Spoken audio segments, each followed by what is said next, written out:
Hello there. How you doing? Jeff DeSocio with the Talent Opportunity Connector, Broadreach Executive Search and Staffing for our weekly talent tip for you. And this week I am referring my tip to hiring managers once again. Candidates could take this to heart too, but really this is for the hiring managers out there that are building and sourcing their team. So, big thing is your talent search starts a relationship building. Now we're in a transactional world. All of a sudden we're reactive. We have a job, we have to fill it. We call our favorite recruiter. Hopefully that's me. And it's a firefight to get somebody in the door really quick. You got to get a project done. Somebody just left the company that was critical. You got to get this filled really. But I always say you have to be as proactive as possible as a hiring manager and even as a talent acquisition person because you never know. You have to be ready for anything, right? You have to be ready for that big project. Let's say your company is about to be merged and acquired, or you're acquiring a company. There's always all these scenarios out there that you have to be ready and have a pool of candidates ready to go.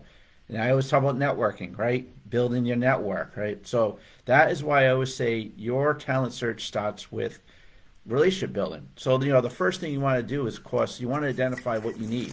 That's probably the first thing, especially if you just started your job, you're running a team of 20 people. You always want to assess your needs, understand the business and what's needed, 6 months, a year, even 2 years ahead of time. It's always good to be ahead there. Identify your talent needs.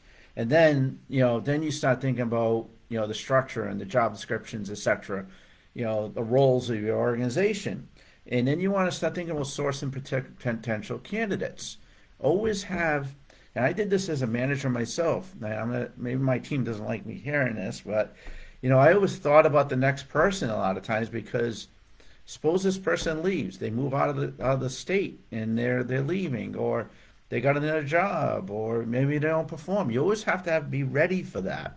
So what you want to do is you want to be out there networking, use tools like LinkedIn or even Zoom Info. I'm throwing some tools out there, to identify and have a pool of candidates. And then I would say right now, build relationships with them. Yes, send them a LinkedIn request. If there's someone out there that you're like, I wouldn't mind if that person worked for me, send them a LinkedIn request. Build a relationship with them. They build a know, like, and trust of you. Now, we always talk about the candidate's got to do all this, but the hiring managers, if you're running a team or company, you got to do this too. You got to build the relationships, right? And then start assessing candidates, right? And you want to assess them. You want to make sure that they really meet the cultural fit of your organization. Okay, they passed your test. They're on your list. Now, when there's a need, you already have a candidate already. It's really cool.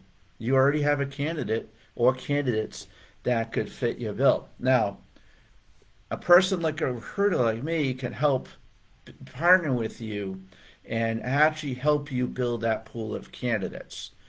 Personally, I have a network of over 16,000 LinkedIn connections. Quite a network. I could probably pinpoint somebody right away for you, knowing your company and what you're looking to do. So, again, it's all about relationship building.